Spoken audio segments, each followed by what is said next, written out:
Hello, this is Janet Michael. In addition to hosting the Valley Today each weekday at noon on the River 95.3, I also produce podcasts, and I'm excited to introduce you to a new podcast series in partnership with Lord Fairfax Community College. Having provided higher education and career training for the past half-century, LFCC is tightly interwoven into the fabric of the Northern Shenandoah Valley and Piedmont regions. Join me every week for conversations with current and former students to hear their funny and inspiring stories as we learn about their journey to higher education, the role that LFCC has played, where they are now, and where they plan to go. We'll also talk to current and former professors about their experiences and best memories of LFCC over the past 50 years. Get every single episode as they're released on our website at theriver953.com under the podcast tab, or you can subscribe for free in Apple Podcast, Google Podcast, on Spotify, Amazon Music, wherever you listen to podcasts. Just search for LFCC Stories.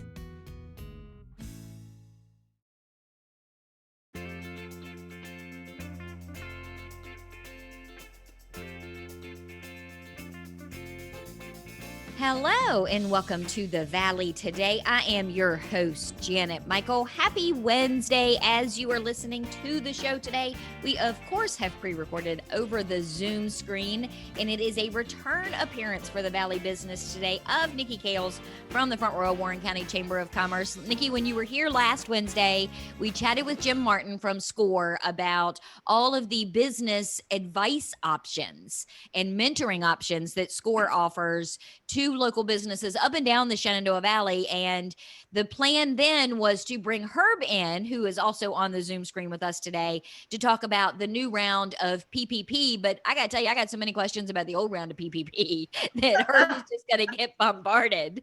So Nikki Kales is on the Zoom screen with us from the Front Row Warren County Chamber of Commerce. Joining her is Herb Melrath. He is a board member of the Front Row Warren County Chamber of Commerce, but he is also a business consultant with the Maryland Small Business Development Center. He is based in Hagerstown, but your knowledge is universal. Is that a good description, Herb? Yeah, it doesn't matter whether you're working for which SBDC you're working for. Yes, it's the SBDC is here to help small businesses across the United States. So yeah. So the PPP program originally came to be early on in the pandemic, and if I understand it right, the goal was to keep people on the payroll so that these businesses that were having to shut down because of the quarantine and everything else going on, they could still pay their employees and not release millions and millions and millions of people into the unemployment system. Is that the same goal for this new round of PPP? Yes, it's the same purpose, is to pay people to help businesses provide the money they need to keep employees on staff. And basically in the first round, business owners kind of had to figure it out on the fly. I mean, I think early on, none of us really thought this was going to go on more than a couple of months, 6 months at most. So basically they just had to calculate what their business expenses, mainly payroll, were to keep their employees on staff and then apply for that loan so that they could continue to pay them with losing money, not being open. Right. The first, the first round was based on the second round is too, but the first round was based on 2019, total year 2019. And basically the business would take the total payroll costs for 2019, divide that by 12 to get their payroll costs per month, the average payroll cost per month, and then multiply that by 2.5, and that would be the amount of the loan they would be able to apply for. So it's basically 2.5 times 1 month of average payroll costs. And then that would be their PPP loan. And Nikki, in that first round of PPP, chambers were not eligible. You guys did not fall into any of the categories in that first round that allowed chambers of commerce to apply for any PPP assistance. Right. Yeah, no organizations that have the same designation that the chamber has, which is 501c6. And the big reasoning behind that for the legislators is 501c6 organizations, their lobbying organizations fall into that category. And, so when you're talking about lobbying organizations and then federal dollars and stuff like that, that's a really sticky wicket. So that was what the real sticking point was for legislators in the first round, and why they did not include 501c6 organizations in the first round. And that money was then, or is supposed to be, I guess, forgiven. How does the forgiveness work from the first round? The first round, basically the business was required to use up the money at first during an 8-week period. That was extended to 24 weeks. So as long as they would use up the money within a 24-week period, that's the time frame that then they could go and apply for forgiveness. And that, you're right, where you said that at least 60% had to be towards payroll, and the 40% was for other operating expenses. So if the business would use, from a business standpoint, the more they could use it towards payroll, the better off they were, because it was almost a guaranteed forgiveness. Okay. So once that happened, then they would apply to the bank for forgiveness. The issue was becoming that a lot of banks were waiting for the federal government to come up with some other guidelines to better define how the forgiveness was going to happen. There's, depending on how much your loan was, say, for example, if it was under $50,000, there was an easy form a business could use to make it very simple, like a 1040A. It was just very simple and they could do it. The bigger the loan, the more documentation a business was going to need. Okay. Now, what had just happened with the PPP 2.0 and all of CARES 2.0, they have streamlined the forgiveness process for loans up to $150,000. Banks were waiting for that to happen. In most cases, that's why they were sort of slow with forgiveness, because they wanted that to happen. So businesses that had loans up to 150 are going to have a streamlined process to get their loan forgiven.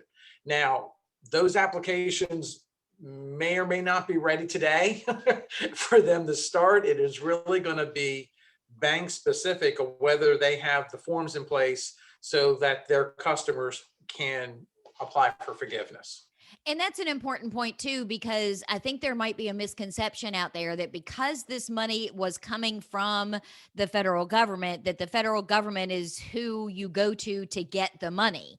But in reality, you really did have to go through a bank of some sort, ideally your own local bank. Right. And that was the confusion last year, and it still may be this year. For the PPP loans, banks were the middleman. Okay. SBA and the Treasury Department were applying, handing out money, or basically saying, yes, banks, you go ahead and lend money, we'll back you up with it. Everything had to happen through the banks. Now, for the EIDL loans that were that last year, and then also coming into this year again for EIDL 2.0, that money was coming directly from the SBA. And you had to apply to the SBA for that economic disaster loan. Okay. So, people get confused, and I understand. It's just a whole bunch of acronyms that everyone's using. That where did you have to go for the money? Okay. But for the Payroll Protection Program, you apply for last year, you applied to the bank, you apply for the bank for the forgiveness. And if you're applying again this year, either for the first time or for a second loan, you're going to a bank. And that'll happen through them. So if you've already applied, if you're asking for forgiveness from your bank, you'll have to be in contact with them to see whether or not they're ready to open. Most banks have an online portal that they do everything through. So just because the SBA said last week money's available does not mean that the bank is ready to start doing the forgiveness process or to take on new loans. You're just going to have to check with your individual bank to see where they stand with it. Now, if I got a PPP loan in the first round, does it have to have been forgiven before I can apply now in the second round? How does that work? No, according to SBA guidance that came out last week, businesses that would like to apply for a second PPP loan the forgiveness process does not have to be complete.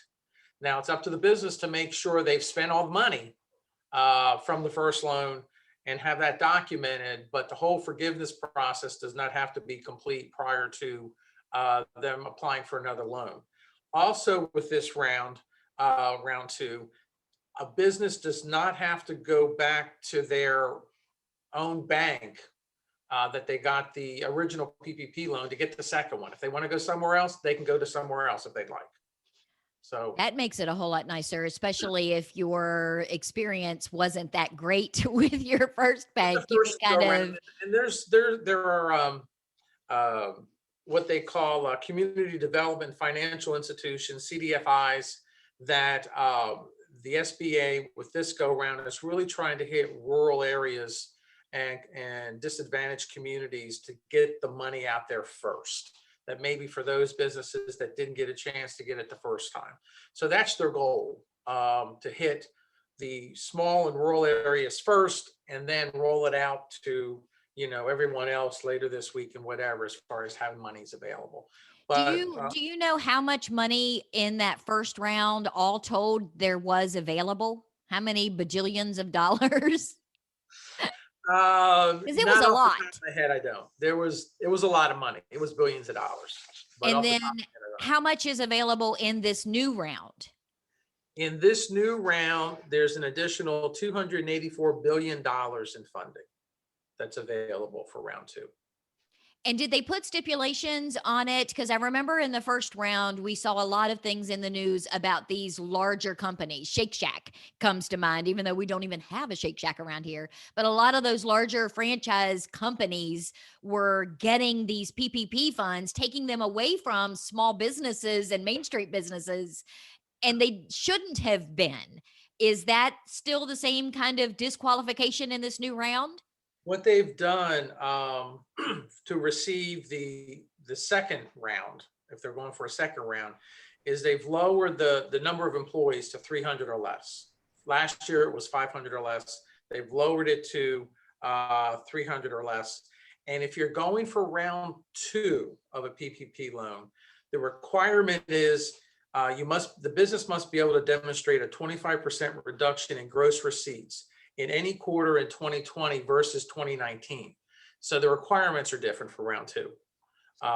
So that's the big thing. Just have your financials, your numbers ready to show that. And again, the nice thing with this for round two, it doesn't matter what quarter last year. It could have been first, second, third, or fourth. It didn't matter. But so if you wanted to use fourth quarter of 2020 versus fourth quarter 2019, or if you wanted to use second quarter of 2020 to second quarter of 2019, it doesn't matter. But you have to show a 25% loss. That's the criteria for round two. So they have to be the same quarter comparison, but it doesn't matter which of those two quarters it is in those 2 years. Correct. And the other thing that's different with round two is that for most businesses, it's still, again, 2.5 times a monthly payroll. Now they've made a correction or a change for the restaurant and hospitality industries. Okay, so the restaurant and hospitality industries are eligible 3.5 times their monthly payroll. So they can get more money to show. So that's a good thing. It's 3.5 versus the 2.5 for restaurants and hospitality. Well, let's take a quick break. When we come back, let's talk more about the new version, the new and improved, what you were calling it, PPP 2.0. And Nikki, I want to talk about what kind of impact that's going to have now that the chambers in general, but your chamber specifically, are able to apply. We are on the Zoom screen with Nikki Kales from the Front Row Warren County Chamber of Commerce. Joining her is Herb Melrath. He is a board member of the chamber. He is also a business consultant with the Maryland Small Business Development Center based out of Hagerstown. We are talking about PPP 1.0, 2.0, 6.0. We are getting all of the questions answered about the Payroll Protection Program. We're going to do more of that when we come back in just a couple of minutes. Got a financial decision to make or a goal to reach, but you don't know where to start? You've come to the right place. Introducing Quick Money Chats with the Northern Shenandoah Valley Financial Education Program. Visit tinyurl.com/quickmoneychat to schedule a virtual chat with a staff member or trained volunteer. We won't tell you what to do, but we will give you the tools you need to choose wisely. And because Virginia Cooperative Extension is part of Virginia Tech and Virginia State, your land-grant universities, you can be sure that our information is credible and trustworthy. And you'll know that we aren't trying to sell you something. Maybe you want to improve your credit score, or reduce your banking overdraft fees, or even figure out if you can afford to buy that car. Sorting through tons of information on the internet can be overwhelming, and sometimes it can be hard to know who to trust. Schedule a quick money chat and get the information you need to take action. Go to tinyurl.com/quickmoneychat and get financial education personalized for you.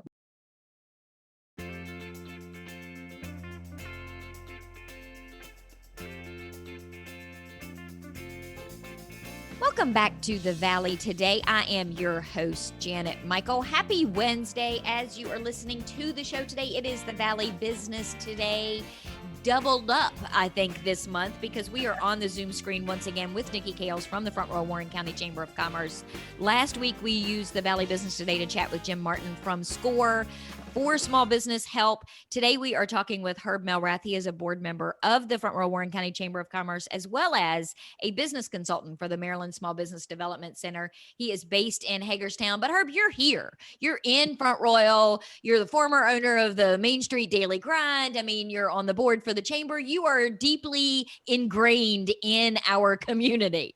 Yes, I am. I'm still here. I live in the town of Front Royal. I absolutely do. Yes. You live across from the radio station. I see your house every day. Well, So, not I anymore, but I used to see your could've- house every day. In normal times, I could have walked across the street and we could have done this live on the radio. Yes. Right? So, Nikki, we have been talking about the PPP program, and we mentioned in the first segment that in that first round, chambers of commerce were not eligible because of their 501c6 status, which kind of puts them in that lobbying category. But they made some changes in PPP 2.0. Now you can apply. What change did they make that makes you eligible, and what kind of impact is that going to have on you at the chamber? So the change was, allowing for the 501c6s to apply. Now they did, they put some cautions in there and some things that prevent large lobbying organizations that hold that 501c6 designation, prevent them from applying. So that's a good thing. But what it means is that chambers around the country, because just like businesses around the country, chambers around the country are suffering. We're, trying to figure out what to do when you're a social organization that relies on,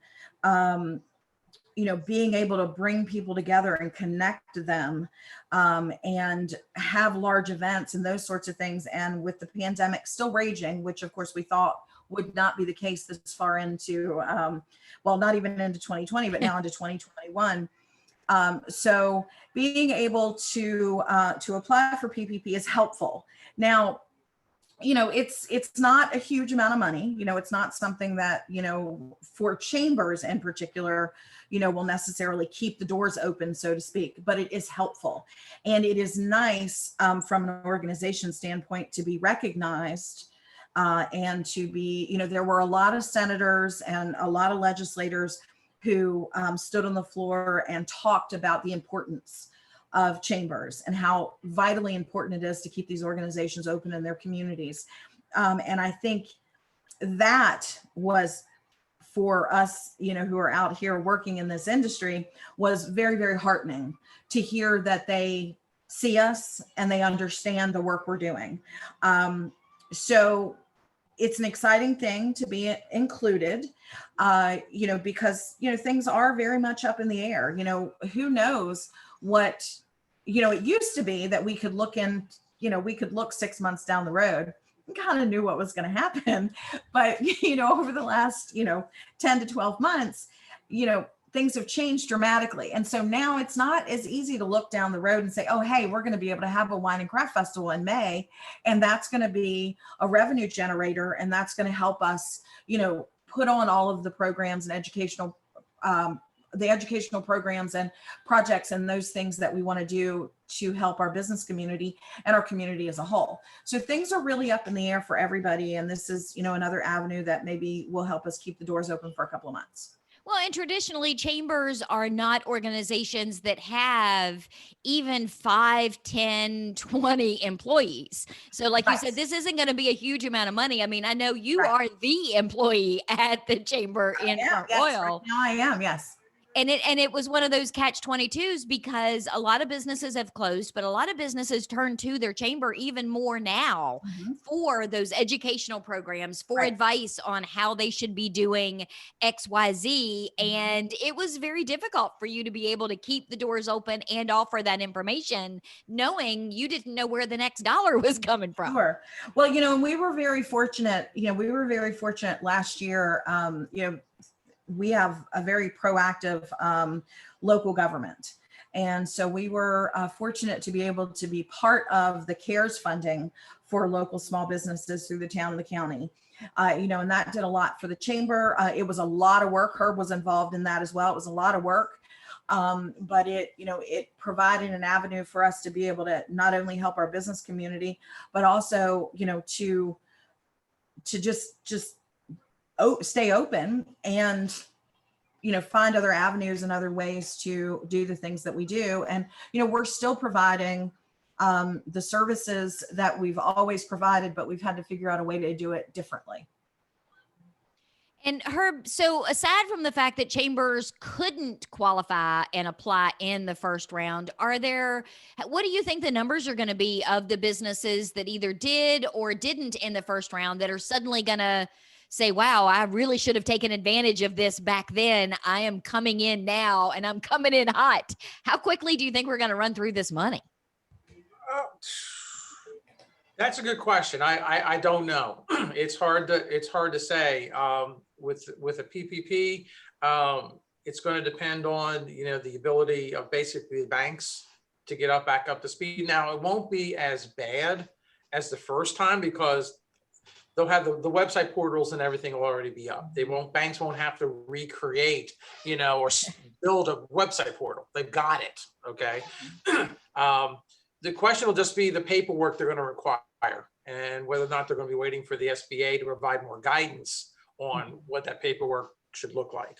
Okay. So, it's going to be up. We're hoping that the organizations, not only nonprofits and chambers, but other small businesses that didn't get the opportunity to apply for a PPP loan last year, the first time, will have the opportunity now to get it again, or to get it for the first time.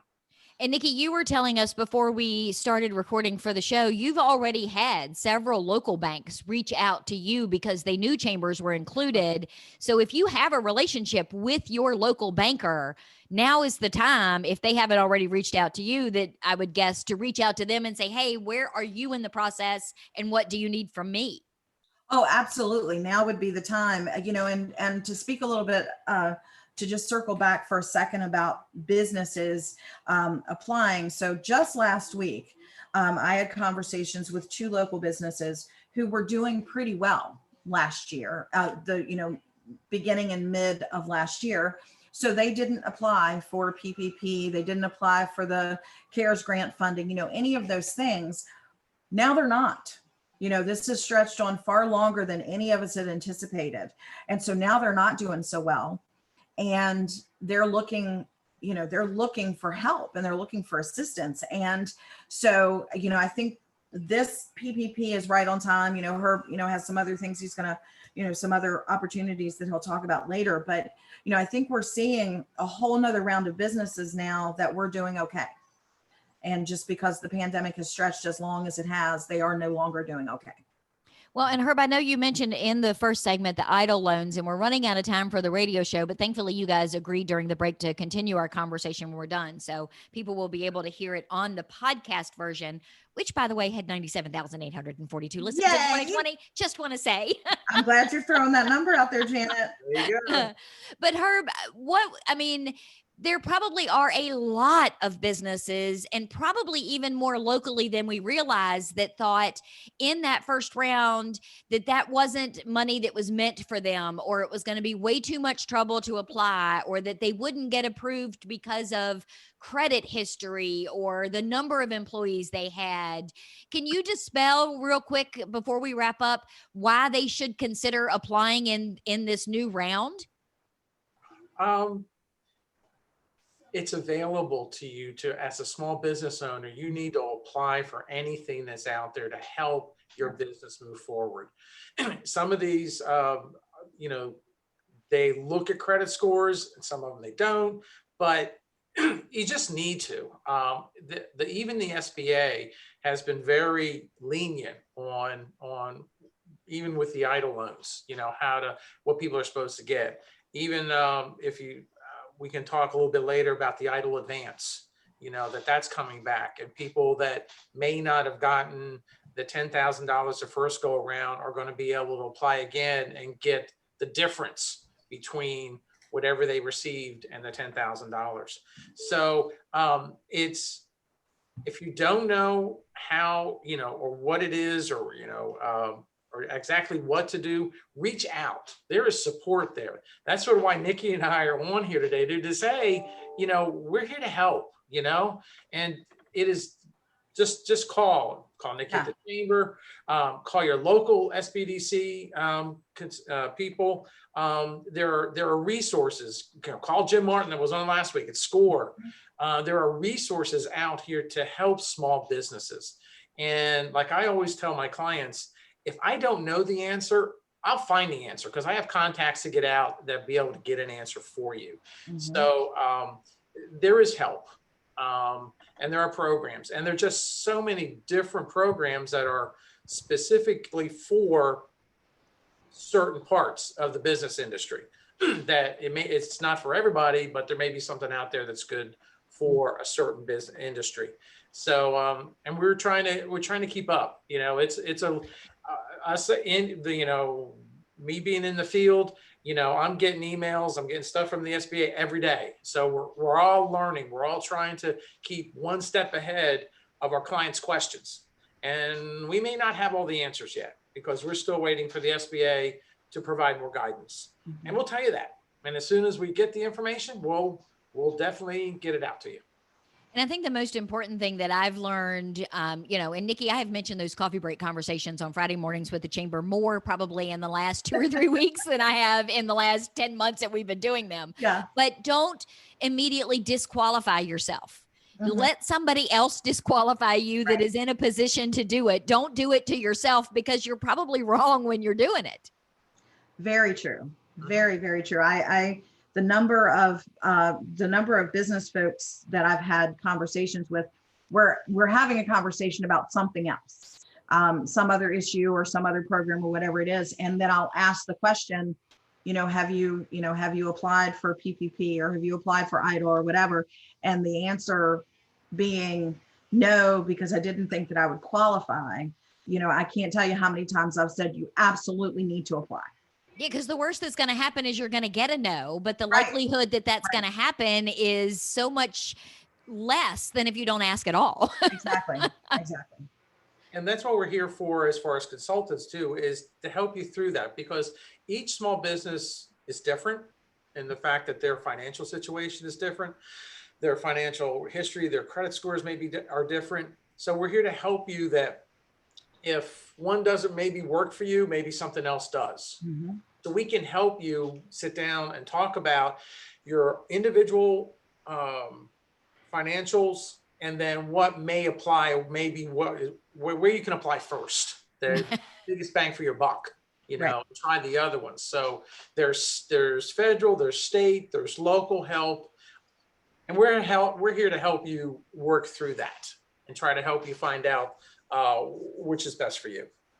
Well, we're going to wrap up our conversation on air today. Again, we're going to continue this conversation in the podcast version because, Herb, I do want to talk a little bit about that EIDL program that you were talking about, mostly because that was one of the programs that I disqualified myself for on my Java Media side. And then during a coffee break, you said, no. Even though it's just you and you're one person, you can still apply for something. So I want to talk a little bit about that in the podcast version. Again, you can go to theriver953.com, click the podcast tab. There you'll see the Valley Today, and then you'll be able to hear everything that we are about to talk about now. I will also put links to everything that Herb mentioned. I'll put the links up again to SCORE, to the Chamber. Herb, I'll even put your email in there if you give me permission, and people can reach out to you as well. Absolutely. All right, we are going to wrap up then and continue this conversation off air. I will be back tomorrow. I will have a brand new episode of The Valley Today ready to go for you just a few minutes after noon. Meet me here then.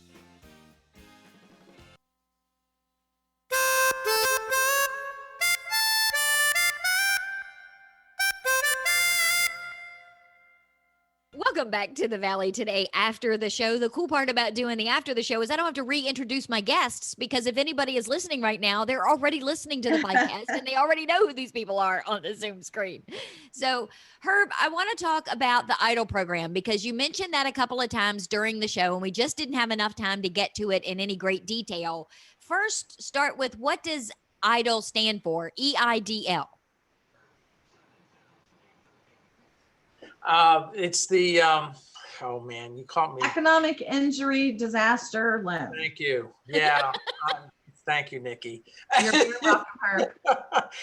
I've gotten so used to just saying EIDL loan, We remember all have. is just wow.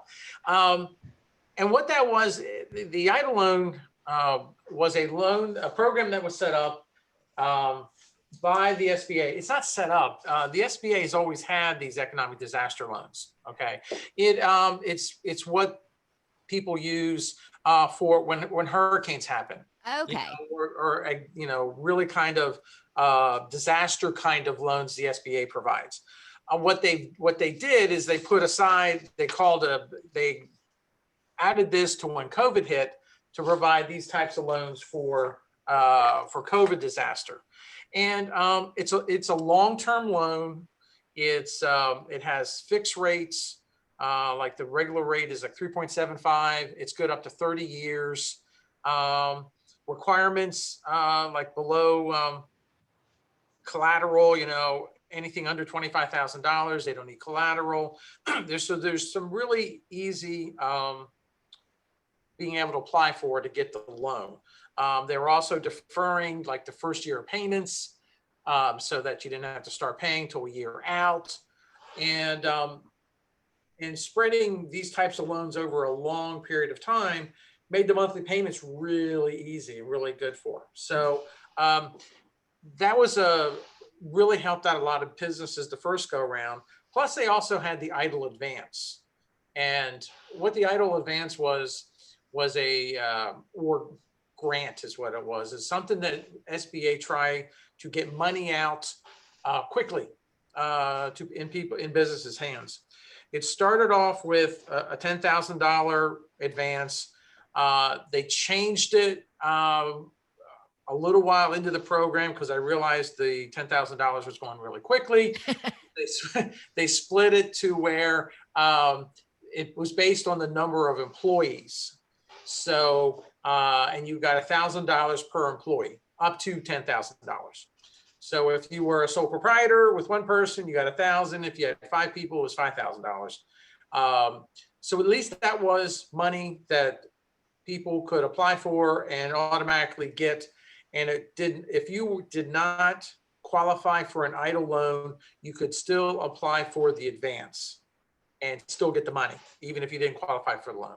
Okay. And I recall when you and I were having that conversation as a sole proprietor, and you also said that even if at the time it was still $10,000, if I get the $10,000 grant and I get approved for an EIDL loan for say another $10,000 or $20,000, I didn't have to take the EIDL loan. I could just say thanks, but no thanks. Keep the 10 grand that was the grant, yes, and still not be in any future financial debt.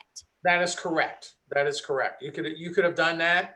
with no penalty. You would just went up to getting the paperwork. It was an official closing through the SBA. And if you didn't want it, yeah, you just didn't have to sign the paperwork.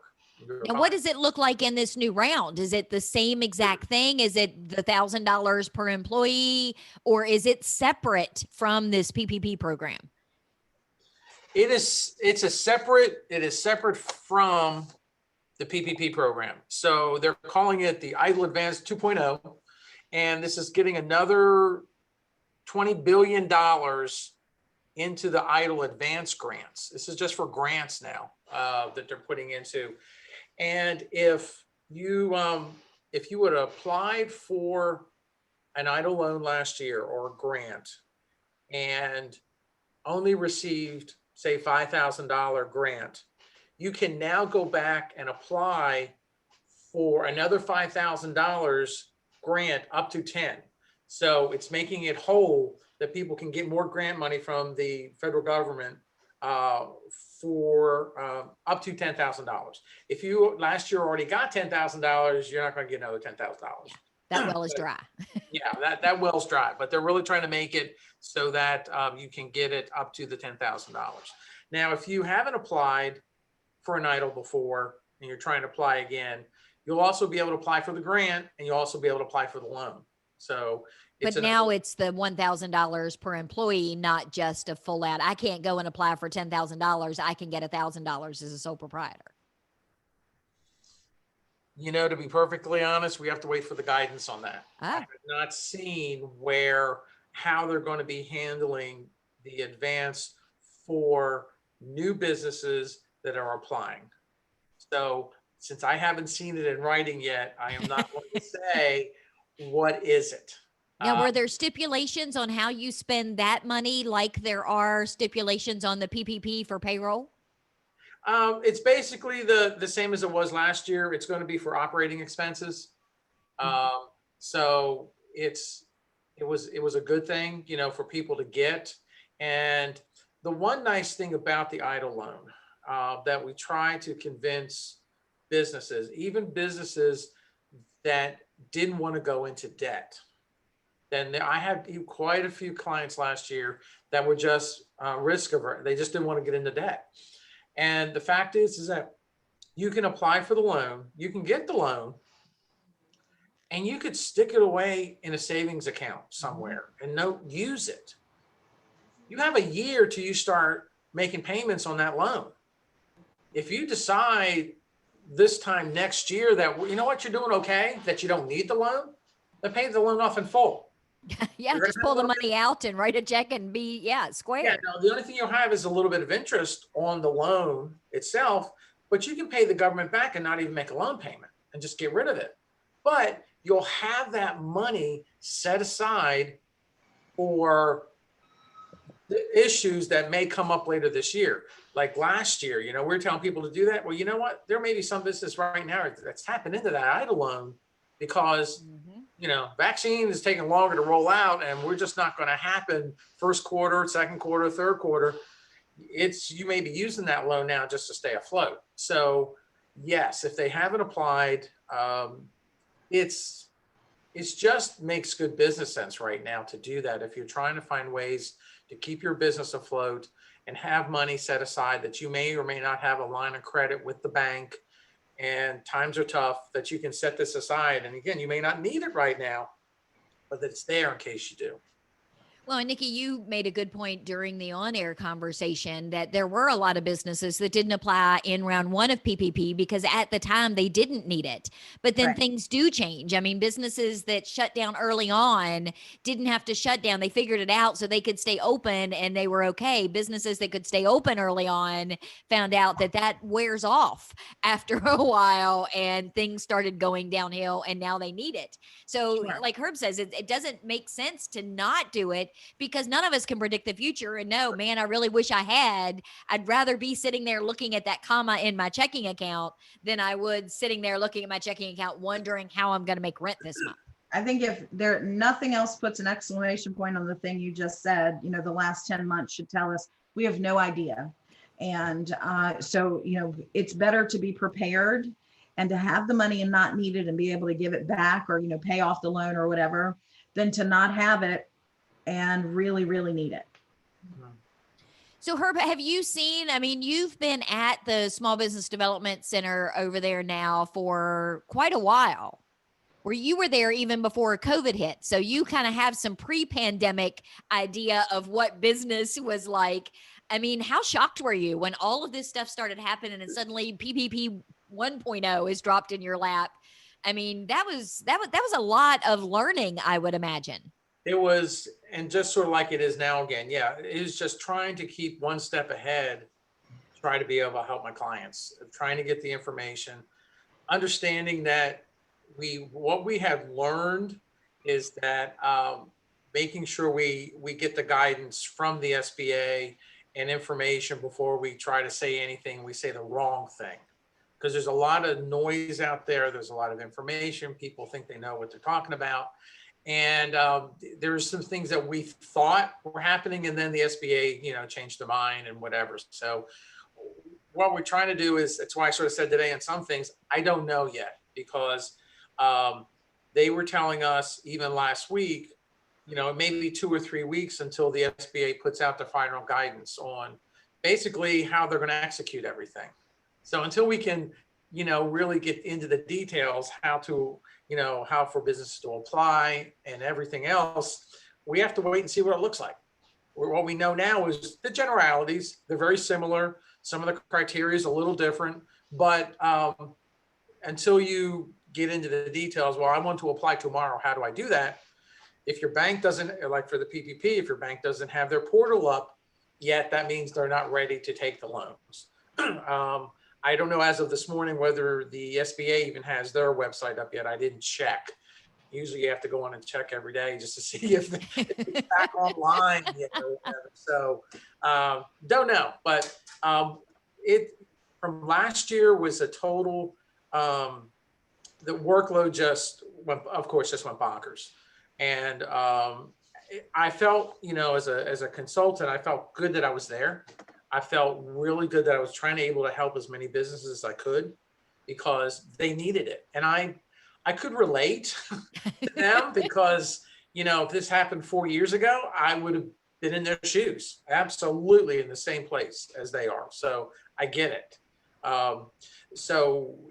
Just being able to get the information and get it out there and trying to help as many people as I can to help them through this. And we made it as far as we did, and now we're basically starting 2021, sort of in the same place again with all new federal programs and all this, and trying to get the correct information out to businesses and in as many different avenues that we can, because everyone gets their information differently.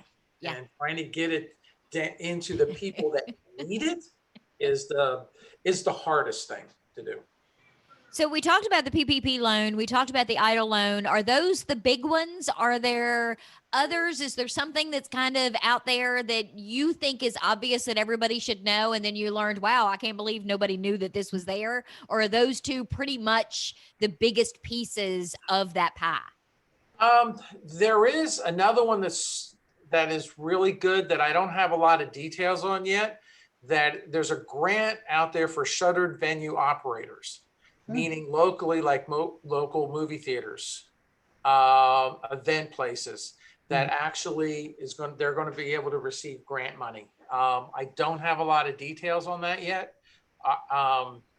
It's out there that I just don't have it with me there, but that's one I want to, keep an eye on for some of our local businesses. There is, the tax credit programs that are out there that if you had a tax credit from last year, they're extending some of those programs into this year. So some of the things that they were doing last year, they're actually just extending it further. They're extending the timeline. So there are a couple of the other big ones, but again, PPP, EIDL loans are the biggies. But like I said, the shuttered venue operator one, that's again, we'll hit like movie theaters, other kind of things. That's sort of big, that wasn't around last year, but is really important for that segment of the industry. And to repeat a little bit of what we said as we were wrapping up the radio show, don't think that something like that is just meant for, say, the Kennedy Center. It is meant for Royal Cinemas, for Family Drive-In, for any of these venues that actually did live only events that suddenly couldn't do any live in-person events. This is who it's meant for. Right. And in those venues that are locally, I would strongly recommend we find out when those are going to become available, because that money's just not going to be around. $15 billion. It's not going to last, which is crazy when you think about, those of us in regular terms are like 15 billion. Holy crap. You know what? That's a ton of money, but it goes in. It's just not going to last. So they've got to, and I'm sure those type of venues, and they have their organizations as well that are, keeping them up to speed on this much better than I have right at the moment. But I'm sure they're on top of it. So their trade organizations and all the things that they have, I'm sure are right up there with it. So. Well, and Nikki, if there can be a silver lining, and you and I have managed to carve out a few silver linings here and there over the last year or so. I mean, you guys at the Chamber really did step it up with your programming. I mean, you figured out how to go virtual. You have offered probably more in the last year from an education perspective and a resource perspective than you did even the year prior, because you had access to people like Herb. I mean, so you guys really have kind of made it work and carried on. Yeah, we've been really, we've been very fortunate. Chambers always rely on really good volunteers. Really good chambers have really good volunteers, and we certainly benefit from having, a strong board members, strong volunteers. And, as we move into 2021 and the uncertainty, that we're still dealing with, our plan is to offer more. And, the second, again, that we're able to start getting people connected together face to face, we'll start doing that again too. So, we understand that things are never going to go back to exactly the way they were, and that's probably not a bad thing. So there will be some hybrid of, what's going on now, some virtual stuff and some face-to-face stuff and all of that. And hopefully, all of us come out on the other end of this a lot stronger and having learned a lot of lessons. We talked a little bit in the radio show part about misconceptions. And I want to make sure people realize before we wrap up this podcast conversation that one of the other things the Chamber did is kind of removed the concern about being a Chamber member. So if they had a small business in Front Royal and Warren County and they weren't Chamber members, they could still reach out to you. They could still participate in things. You kind of took that off, at least during the pandemic, so that you could provide all of this information and all of these resources to every business. Sure. Obviously there are many, many benefits to being a Chamber member. And there are lots of ways that there are lots of things that folks who aren't Chamber members don't have access to. But when it comes to keeping a business's doors open, at the end of the day, our job as the Chamber of Commerce in Front Royal and Warren County is to see that businesses succeed. And that doesn't stop at, if you're a Chamber member, oh no, you're not, we're not going to help you. Absolutely not. Any business in our area, if they're struggling, trying to figure out any information, whatever it is, please call us and we certainly will help you and direct you and point you in the right direction, if at all possible. And I think you fall into that same category that Herb mentioned earlier. If you come to him and he doesn't have the answer, he has the access to resources where he can find the answer. And the same holds true for you. If I come to you with a question, you have Herb's and you have Mike Noble's and you have all of these people that you can reach out to get the answer. And if they know you and if they don't know you, you could still be that first point of contact. Of course, absolutely. We do that a lot. Probably 50%, maybe 60% of what I do on a regular basis is connecting people to the people they need to be connected to. Awesome. Well, thank you guys for hanging out a little bit extra and doing the after the show podcast version with me. I appreciate it. Awesome. Absolutely. It was fun. Yeah, 97,842 people thought so last year. I like it.